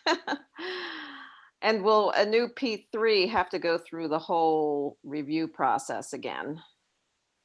And just before you answered, Amanda Farber brought to our attention an article that was in the Washington Post from 10 years ago, talking about public-private partnerships for the Purple Line and all the questions that state legislators had, that their staff had, that Department of Transportation staff had, and it looks like everybody just kicked the can down the road. Those questions never really got answered, and in 2020 we're looking at a cessation of activity. So it's very troubling, you know, the level of analysis that seemed to have gone into it from the state side. Most people didn't seem to know what they were doing with this particular kind of framework. Yeah, absolutely. Kevin, you want to jump first? Yeah, I'll go first, and then feel free to chime in here, Matt. So you know, if you know, there's essentially two paths ahead of us related to the Purple Line. So path one is that we're able to reach a settlement with Purple Line Transit Partners and essentially keep the P3 intact and sort of resolve our legal disputes outside of the courtroom and settle those issues. I think the second path is in the event we're unable to reach a settlement, to your point, Jean, yes, we would try to resolicit a new P3 and resolicit that project. Some things that we would do that we actually are doing now to try to de-risk the project and also to keep work going. So one is really trying to continue as much construction as possible. And one of those high-risk items often is utilities. So we're focused a lot on ensuring that some of the utility construction is done. A second piece is permits. You know, there's a lot of agencies that you need to get permits from. And so, you know, we want to be sure that as much as we can advance any permits and permitting process, that we're able to do that. The majority of the project does have all the permits that it needs, but there are still some, I guess what I'd call kind of troublesome areas that we do still need to get some permits. And then the third piece is completing the design for the project. That the majority, again, of the line has been completed for design. We're about 90-95 completed design for the project, but there is still some design left to do. And so as much as we can sort of take some of the risks out of the project, if we were to go resolicit this, the more successful we think we'll be. Matt, anything you want to add to that? Oh, Kevin, if I can just for clarity. So Sure. It'll have to go back. I know the state treasurer, I think, has 30 days to review any new P3. The legislature has some time to take a look, but of course they don't have any authority to change anything. And then the BPW would have to approve it, and it would be for a different amount of money, I presume. Yeah, you're right. So if we were to resolicit the project, the Board of Public Works would need to approve that, as that would be essentially a change to the current P3 amendment, and it would be a monetary change. Yeah. So it would be more of an amendment than starting from scratch. Yeah. So we have our P3 project. We have our P3 contract that exists, and so we'd be resoliciting the project under the existing agreement. So the existing agreement basically says, if bad things happen, here are the paths that each party can do. And one of those things is to remarket, resolicit, reprocure the project. And so what we would be doing is following the steps that are outlined in the P3 agreement to reprocure the project. So we'd be doing it under sort of the existing structure, kind of bones, if you will, of the P3 agreement. That was the only thing I was going to add, Kevin. So you caught it. All right. So I have a question that's related to this. Jared, this is for you. Is there legislation being considered that would reestablish a significant role for the legislature in this whole process? Because my understanding was that you guys had written yourselves out of the process. Yeah, Alan, that's actually a great question. So my bill has that provision in it. So one of the things we added into the bill last year, actually for exactly the reason that Alan mentioned, we create essentially a board of public, a P3 oversight board that would be, an advisory board for both the General Assembly and for the Board of Public Works. And so it's modeled off of what the state of Massachusetts has. Massachusetts has approved P3s. So the board is not there just to, ultimately say no. It's again to provide, outside independent review of projects so that we can make informed decisions. And it would also essentially give the legislature one full legislative session to review a project and give us the opportunity to affirmatively vote it down, basically. There were constitutional issues that we couldn't, we can't essentially overrule a decision that the Board of Public Works has made because of the way that our Constitution gives the BPW authority, but it would essentially pause a BPW approval and give the legislature time to come back and pass a piece of legislation that said we wouldn't want this to go forward. So we want to make sure that we do have a role in approving these projects, that it's not, essentially three folks ultimately at the Board of Public Works, that decide whether they go forward or not.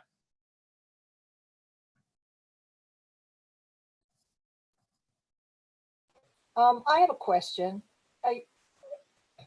You're saying there are things like permit and designing parameters and utilities that are still being worked out. This is like a multi-billion project that had to be designed. Wouldn't all that be done before you started building? Why would you wait until things are halfway built before you say, oh, well, we need a permit for that? I'm missing something there. Can you explain that? Matt, do you want to clarify? Yeah, absolutely. It's a situation where it's happening in parallel. So one of the tenets of having a design build contract, or in this case, a design build contract underneath a P3 concessionaire, is that you don't have to do the entire design before you start construction. You design portions and you move forward with the construction while other areas, either geographically or follow-on work is continuing in design. And so for this work, that was what's going on with the permits. It comes down to a few areas where they're just making sure that the water is being protected and flowed, and that the technical term, the impervious surfaces, the extra hard ground that we're creating through this project, it isn't causing extra stormwater runoff that is going to affect either the railroad itself, but the downstream, making sure that it's not impacting anybody else. And I guess an example is right in that Stewart Avenue area, which is kind of a low point in Littonsville, that with the rail going through there, you're adding extra ground and extra tracks. And so there will be additional water. So we have to make sure that all the drainage is to the environmental requirements. And it's as we do this final design that we have to go in to get our final permits. And so to clarify, it's final design. So a lot of the design has been done. It's taking the design through the final design process. So it's not like we're starting from scratch and then taking it to 100%. It's much of the design work has been done. It's just taking it to 100%. But if there are environmental complications, and you've hired this company with this partnership to build this thing. And then are you going to suddenly say, well, now you got to do it this way because we got this environmental thing? And is this where the conflict started in the first place, because they already signed a contract and they're going to pay so much, or you pay them more because it's going to take more now to do it? I mean, this seems like a really nutso way to do something that's such a big project. Let me just add on to that. So isn't one of the current issues both the treatment of stormwater along the alignment and what was the other issue, the CSX crash wall? How come those things weren't considered when, as the project was moving on? Because that was an additional tens of millions of dollars of, extra cost that the concessionaire didn't want to take on for itself.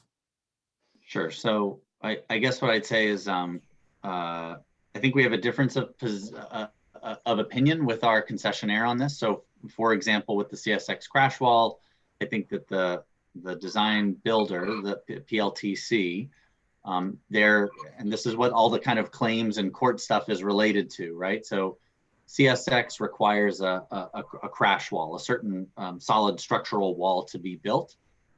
It's our opinion that crash wall requirement and the design related to that was in the specs of this project from the very beginning, and that we can go back to what was actually put out on the street. And I think as well as some of the permits that would be needed. So the PLTC's contention, and I don't mean to litigate this here. I'm not trying to open up a court case here on this good conversation, but I think that their opinion is that those design requirements either were not included or that they changed throughout the course of the project.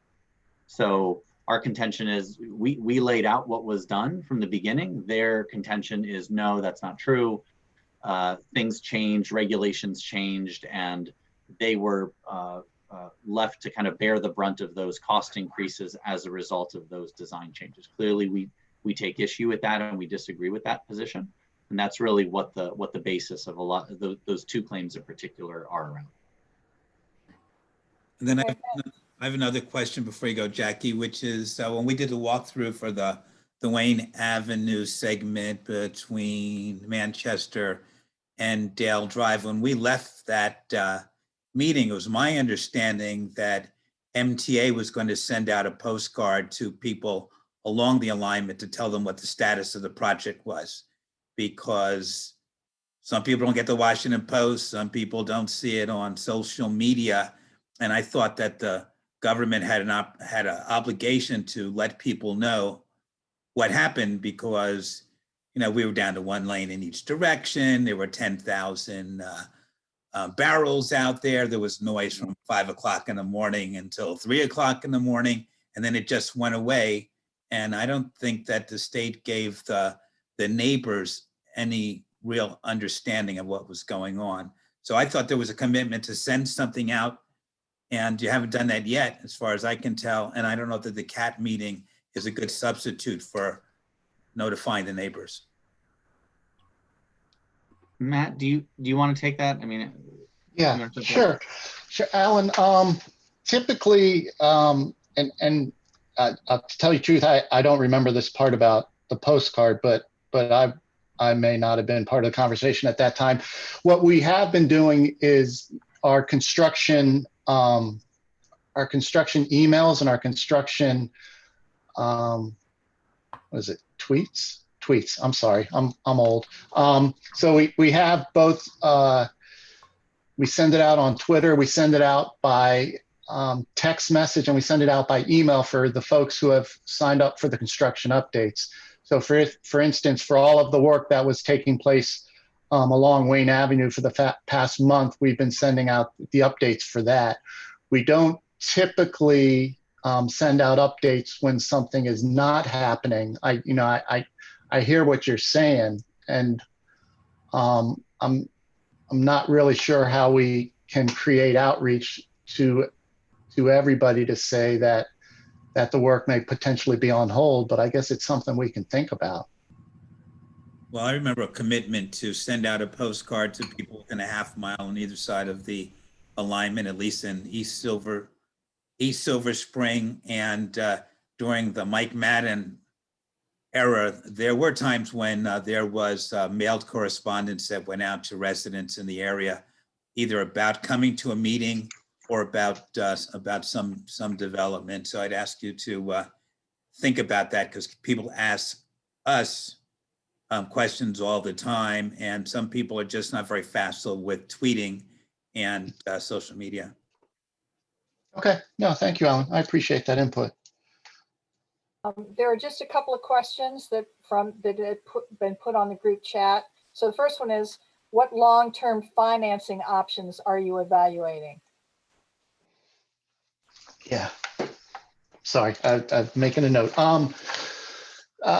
Really, it's a couple areas. One area is to as part of resoliciting the P3 agreement would be to have the concessionaire come in and bring financing for the project.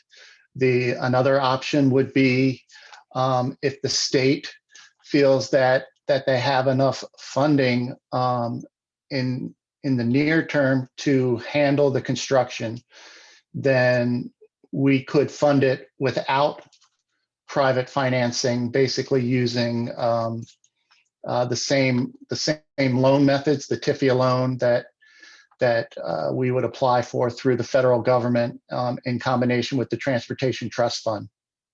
So those are really the main two areas. It's either to use the new concessionaire or to go forward with the own state funding.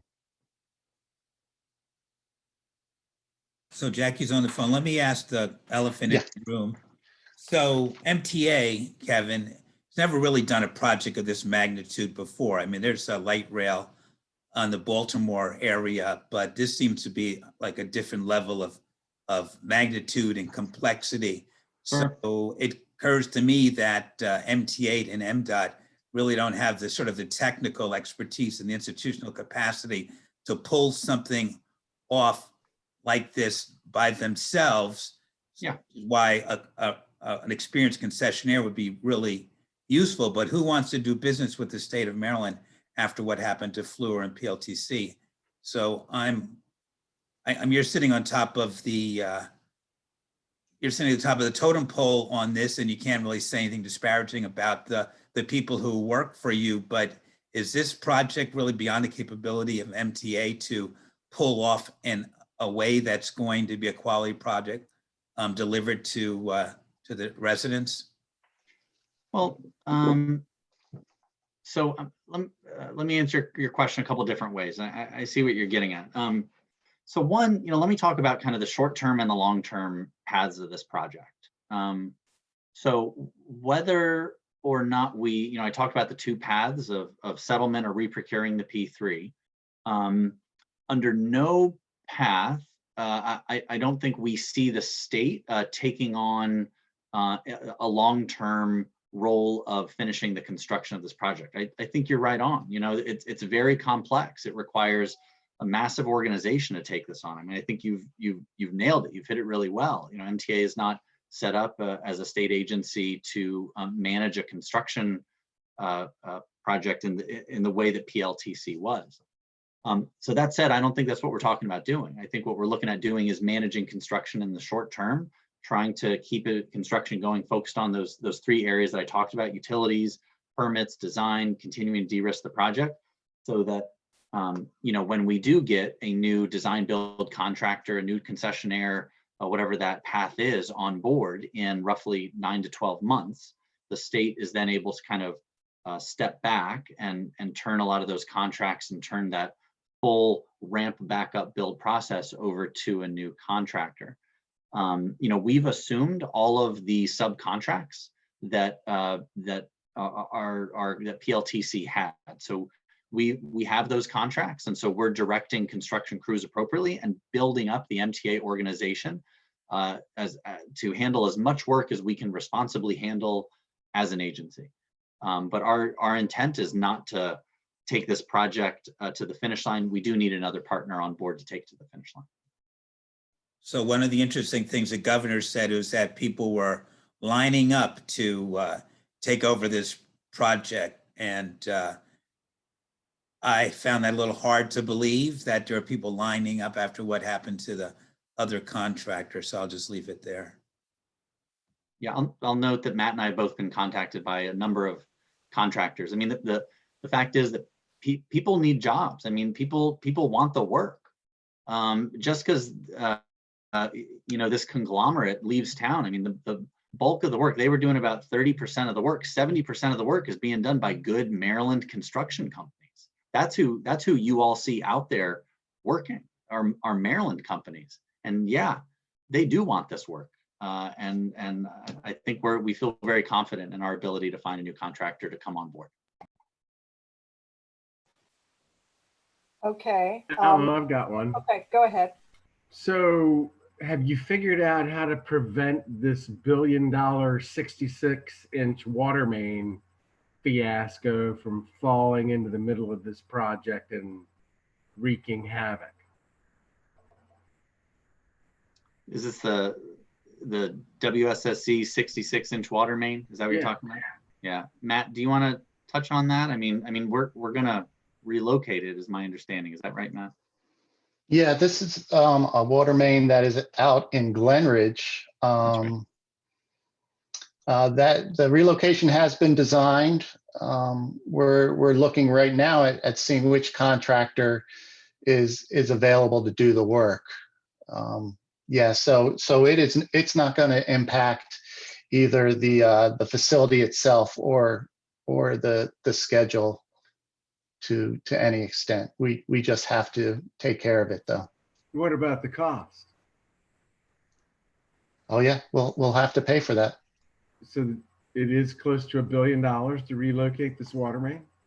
Oh, I don't know what the cost is. I know it's nowhere near $1 billion. It's not $1 billion, no. Yeah. Somebody Yeah. said that earlier. I thought it was, Yeah. that was in jest. Just on that issue, well, you mentioned the word schedule. So what's your best guess about when passengers will be able to get on the Purple Line and go from New Carrollton to Bethesda? We talking 2025, talking 2026? What's your best guess now, considering you wanted a period to sort of evaluate your options between doing it yourselves and going out and getting a new contract or renegotiating with PLTC? But if you have to do another RFP and do all that kind of stuff, how long, what's your best guess about when this thing might be operational? Well, I guess, unfortunately, the answer is, I wish I knew what the answer was, because I'd really like to know what the answer is right now. We don't have enough details to tell you when we're going to be able to go into revenue service. And that's primarily because we need to get our next design build contractor on board and have them look at the work that we've done in the meantime. And then they need to be able to tell us what they can do. Unfortunately, I'm not in a position. I can tell you that we're probably going to be doing 9 to 12 months worth of work under MTA management. That's what I envision. It's the time frame it's going to take probably before we can get someone in here to take over the project. Yeah, this is Paula. I just had one comment, which is that last summer I gotten all the change orders and I uploaded them unscribed. And so I put the link in the chat if anyone wants to see all the change orders. And switching topics a little bit, I had a question for Delegate Solomon. In the upcoming General Assembly and in your committee meetings, are you setting it up so the public can watch the Zoom meetings or the stream of the assembly? Yeah, Paula, that's a great question. So everything is going to be, so all of our hearings are going to be live streamed on Zoom. Pretty much everything we've been doing since the spring has been on Zoom as well and live streamed. I actually think, as difficult as the next session is going to be, there's going to be a lot of upgrades that make it easier going forward. I think we've made a lot of improvements over the last 2 years. I frankly think we still need to make more. You can't turn the Titanic on on a dime. But one of the things that is always particularly frustrating to me is constituents can't really sign up in advance to come and testify, and you can't really submit testimony electronically. That is now going to be in place as of this session. Yeah, I mean, it's, I think many of us would prefer a much more open, an open normal session, but that's just not going to be the case. I mean, I think, frankly, we're all holding our breath that, the virus doesn't continue to get worse, so that, session is canceled or, dramatically scaled back as it is. But yes, everything will be available. And, most, if not all of my colleagues post, their cell phone numbers. Mine's available. I'll make sure that I add it in the chat. And our office numbers are going to be, we're getting Google Voice. So those numbers, if our staff are working remotely, will be transferred to their phones. So we'll be able to get through on our public lines as well. Yeah, I mean, the tough part is this is going to be, our legislature thrives on being able to engage with constituents. And one of the things I loved about going to Annapolis is you can literally just walk the halls and run into folks and pop into people's offices. It's not really going to be the case this year because of the virus, but hopefully as soon as we're able to tackle this, we'll get back to that. But yes, our presiding officers are trying to make it as open and as accessible as possible, given the parameters we've got. And that includes the committee meetings too? Yes. So actually all of and my understanding is all of the voting sessions will be streamed, which is actually something new. Voting sessions have been open to the public. If you're in Annapolis, you can go down, but you could not watch them online. And I think that's another really important point. Obviously we're a little closer than some parts of the state, but if you wanted to go down and testify in Annapolis, it's often an all-day, it's an all-day excursion because you don't know when your bill's going to be up. You've got to get down there. It can be, quite a hassle to find parking sometimes. You're going to be able to do this from the comfort of your living room, instead, and really be able to access what we're doing, having to take or, travel all the way down. So I think that's great. That hopefully will stick around after the session. Thank you, because actually I work during the day, so I could never come to Annapolis. Yep. So this is actually much better for me, and I assume a lot of people that are just working folks. Thank you. Yeah, it's nothing more frustrating, frankly, when you have people who commit, and tell you, I've got 4 hours that I can give you, and your bill comes up, 4.5 hours later, and they've had to leave. So as a legislator, this will hopefully make things easier too. There is a question for Chris Conklin. I see you're still here. What's your opinion about the Montgomery County DOT taking over the speed camera program from Montgomery County Police Department? Yeah, I think that's an interesting question. We've had a lot of conversation about whether or not there's discrimination in enforcement. And there likely is. I'm not going to say that there isn't. The video enforcement and photo enforcement program, I think, is well run by MCPD. I think they have the resources they need to do it. I think if there are programs that are freer from any discriminatory treatment, photo video enforcement is probably one of them. If there's a widespread belief that a transportation agency can run that program better, we would be willing to take that on. But at the same time, I don't think there are issues with the way MCPD is managing that program, and they have all the expertise and currently the legal authority to do so. So there would be a requirement to transition that program, and I think there would be inefficiency in that transition. So there'd have to be an overwhelming reason that it would make sense to move that to DOT. But if there is that reason, we're here ready to take that mission on. And what's the status of lowering the speed limits on the major state roads in the county? That's another good question. I don't think anybody from State Highway is here and wouldn't think Matt or Kevin could address that for the state. But this SHA has been pretty aggressive, in fact, surprisingly so, in moving to embrace this agenda of lower speed limits. They've done so in the Wheaton area. They've done on River Road. Old Georgetown Road, they've actually reduced the lane on that road to buffer the sidewalk and provide bike accommodation. So I think there has been great progress on this. We are now talking about legislation that's introduced again. It hasn't passed the last couple of years to allow lower speed limits without study in urban districts or lower speed limits with study in the rural areas. And we're supportive of lower speed limits, and we're in more conversations about whether there are parts of the county where 20 miles an hour is a minimum might make more sense than 25, particularly dense residential areas with narrow streets, or some of the core downtown areas where it's very hard to predict when a person will unexpectedly enter the area where traffic is moving. And that lower speed would, through evidence, reduce the fatality rate from these collisions. So I don't know if the state has more planned, but I think the county is moving in the direction of lower speeds on our roads. I know I live off of University Boulevard and they changed it from 40 to 35 and it made the biggest difference. It was unbelievable, but suddenly you could get out. It was wonderful. I was so mad when I first saw it, but it really worked out great. So. I'm glad to hear that it made a difference, because there's a lot of folklore that nobody will respect or respond to a lower speed limit. Well, some still are just that speeding. anecdotal statement, I think, is encouraging. Yeah, some still are, but they're doing better.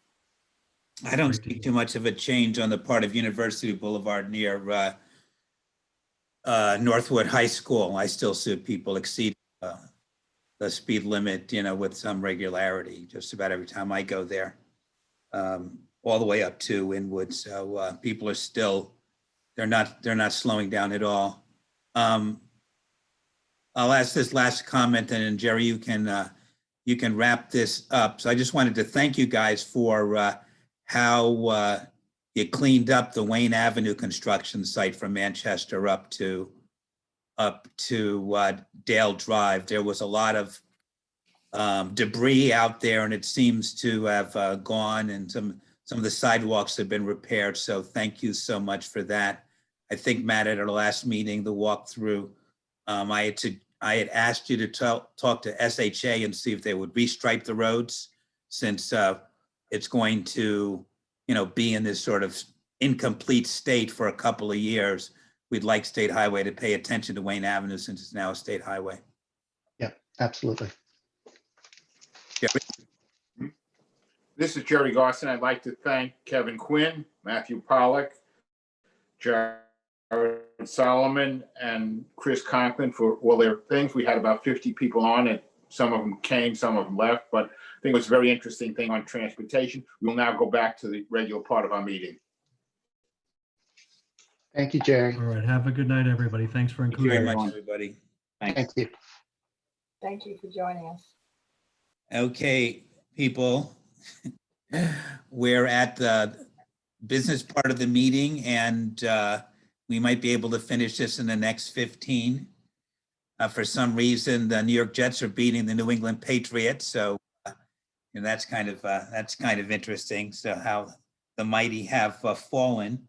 We're going to talk about committee reports, and we'll start off with legislation. Is that okay, Peggy?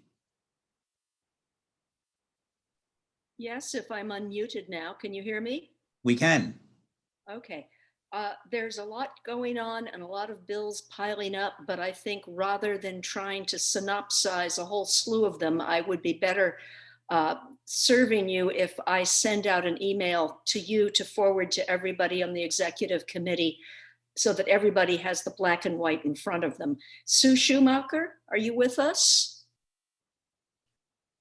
Sue is going to keep tabs on Montgomery County legislation with the county council, and I haven't been following that so closely.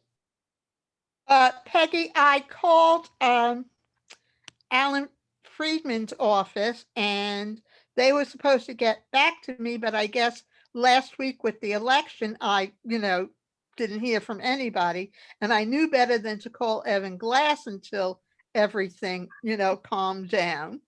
So next week I'll start calling again. I believe Cindy Gibson will be my contact with Alan's office. It's Andrew Friedson.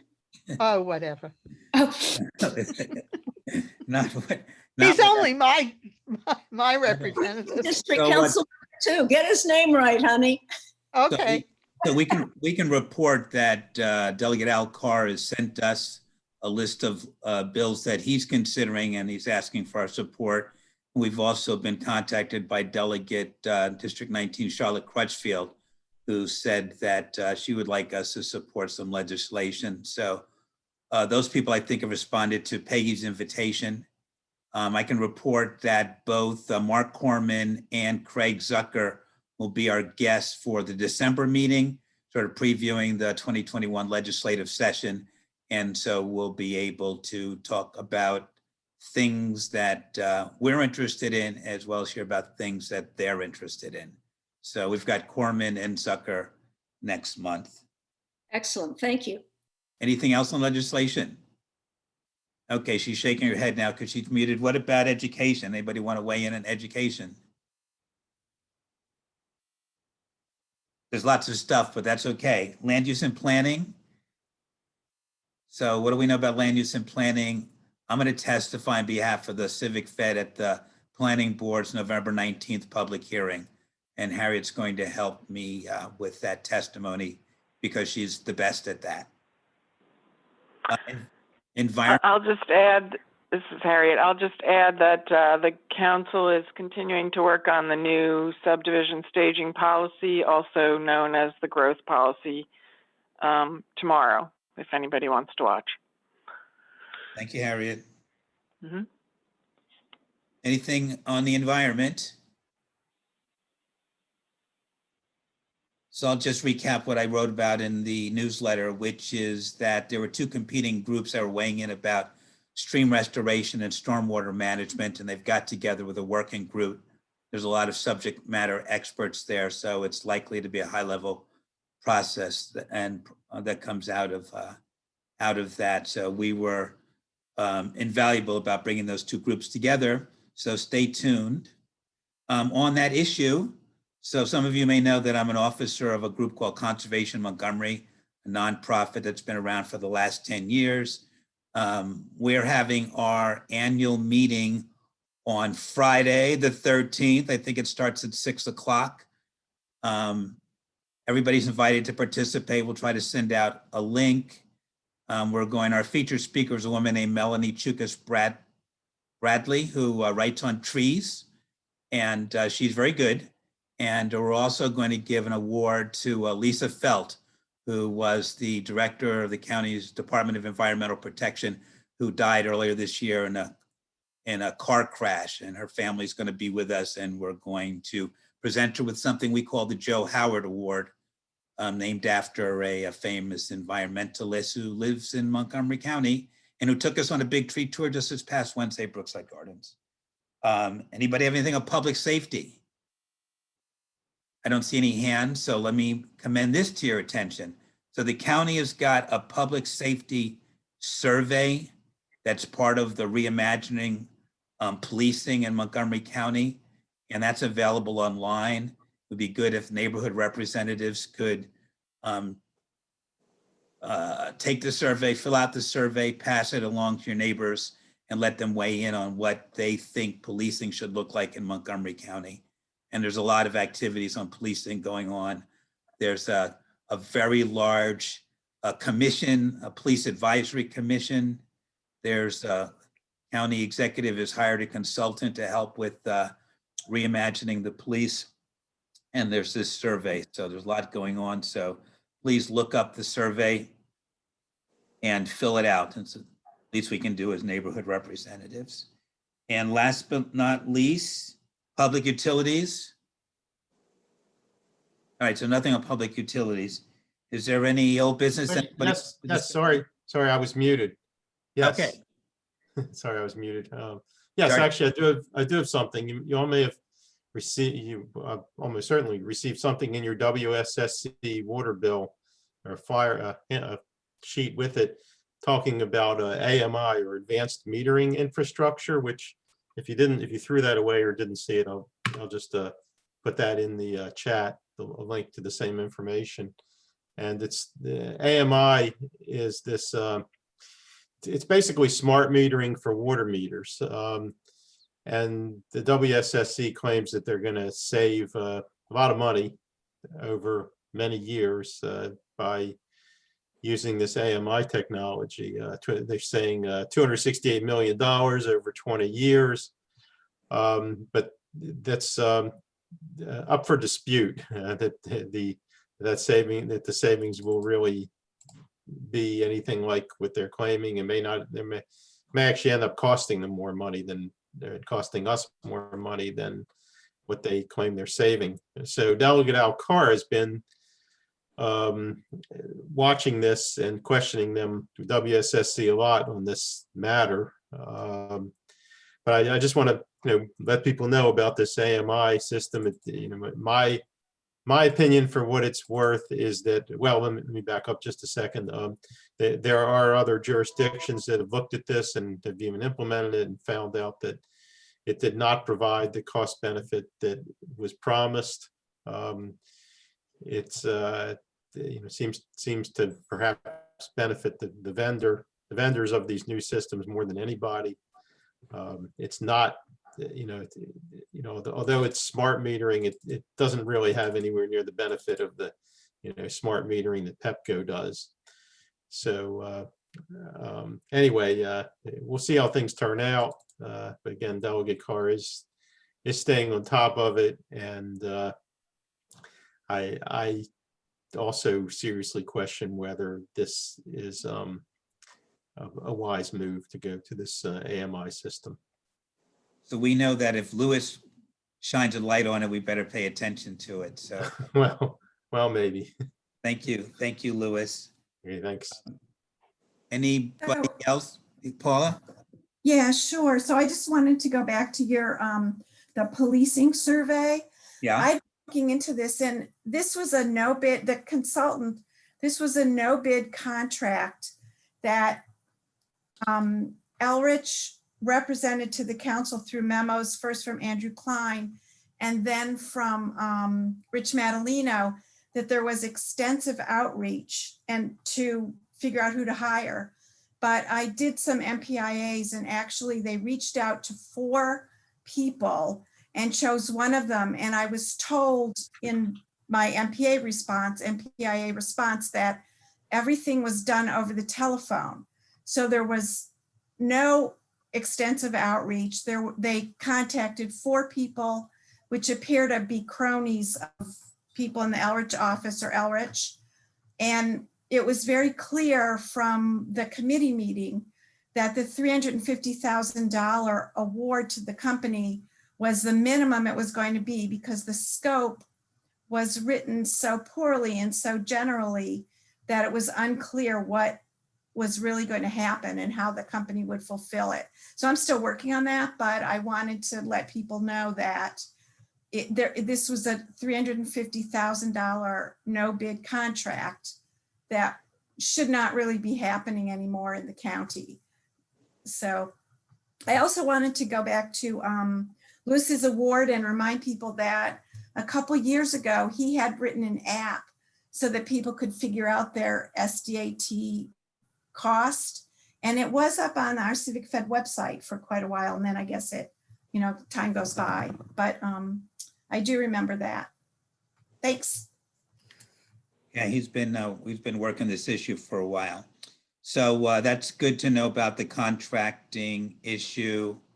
That said, there is a survey out there, and filling it out would be useful for the people in the county who are now focusing a light on this thing. So maybe definitely, there's an article about it up on our Facebook page, and I think we've tweeted out about it, or I have. We can.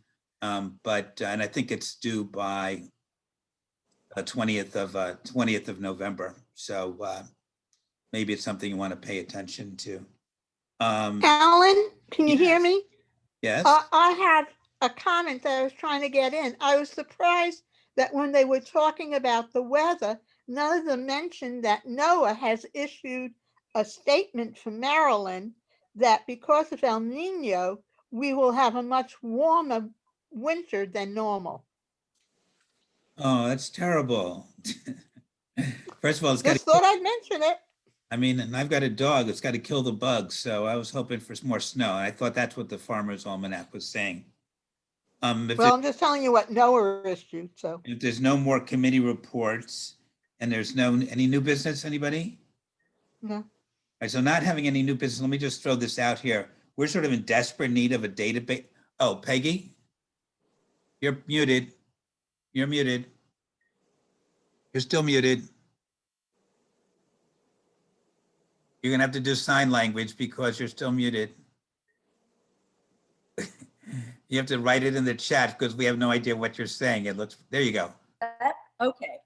Yeah, the host had muted me. I was clicking frantically and nothing was happening. Old business. 4 or 5 years ago, I put together a complete binder on the awards banquet. I'm 99% sure I gave it to you, Paula. We would really like to get it back. It would make our lives so much easier. Peggy, I don't have it. Okay. Do you know who You you can find it from somebody. Okay, well, we'll try to locate it rather than try to sort that out now. So I was going to say that we're in desperate need of a database manager, somebody who knows how to put systems together to keep track of membership and to keep track of our finances, really sort of the dues that come in. So if you know anybody in your communities who do provide services for nonprofits who can do a database, we can pay them. Not a lot, but we could pay them per month if they keep track of our membership and help us track money, because it's been sort of a helter-skelter process that we have now. We need to clean that up a little bit. So anything else for the good of order, everybody? Thanks for everybody for being here. We're down to 19. We were up there in the 30s and 40s earlier. Anybody else have anything to say? I want to thank Jerry Garson for organizing the program for November. Thank you, Jerry. Those were great speakers. And I think we got him to admit that we're in trouble with the Purple Line and the Beltway expansion. So that's what we do. That's what we do. I've gotten Matthew Pollack's presentation. As soon as I get Mr. Quinn, so we'll put them both online. And I make a motion to adjourn. Seconded. It's been first and second, and all those in favor say aye. Aye. Thank you, guys. See you next time. Thanks a lot. Great meeting. you. Thank you, Jackie.